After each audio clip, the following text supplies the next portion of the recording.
Это добрая газета «Ас-Салам». Единственная во всей России духовно-просветительская газета, выходящая тиражом более 100 тысяч экземпляров на 13 языках.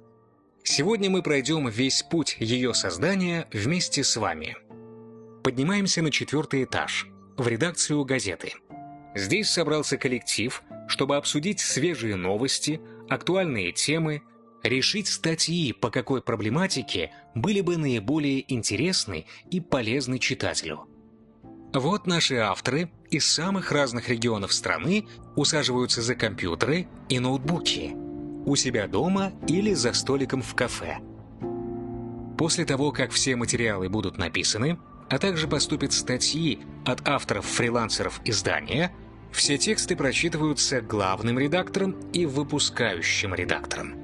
Оценивается соответствие требованиям Ас-Салама по актуальности, каноническому аспекту, стилистике и оригинальности. Материалы, прошедшие отбор, попадают в руки корректоров, которые тщательно проверяют их соответствие нормам русского языка, орфография, пунктуация, стилистика. После всего этого выпускающий редактор готовит макет расположения материалов на полосах, страницах газеты. Среди них постоянные рубрики: линия доверия, история, народная медицина, здоровое питание, женское и детское. Наконец, рубрики «Вопрос-ответ», где читатели получают ответы на свои вопросы по нормам ислама, и полосы, посвященные ханафитскому мазхабу.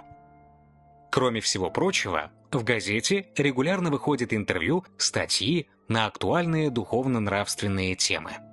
Готовый макет выпускающий редактор относит к верстальщику, который в специальной компьютерной программе верстает газету, попросту собирает материалы и распределяет их по электронным полосам газеты.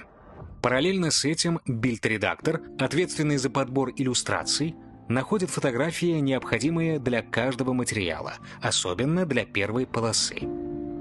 Сверстанная газета поступает к каноническим редакторам, богословам, которые изучают материалы на предмет соответствия или несоответствия их нормам ислама. Материалы, не прошедшие каноническую проверку, в газету не допускаются. После завершения всех корректив газета высылается в Москву для качественной печати в одной из лучших типографий России. Здесь, в газетном цеху, устанавливаются огромные рулоны газетной бумаги. Загружаются краски, и начинается движение бумаги по ленте, на полосах которой газета обретает свои черты.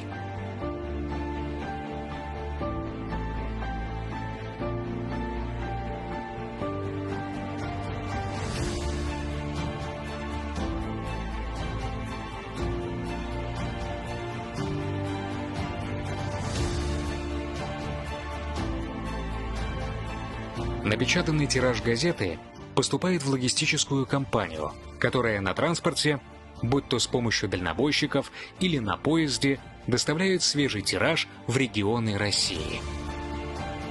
На местах в регионах газету забирают сотрудники отдела менеджмента издания, которые иногда сквозь дождь и стужу, снег и гололед везут ее домой к подписчику в крупном мегаполисе или за сотни километров от города по бездорожью к нескольким читателям, с трепетом ожидающим ее в самом высокогорном ауле Европы.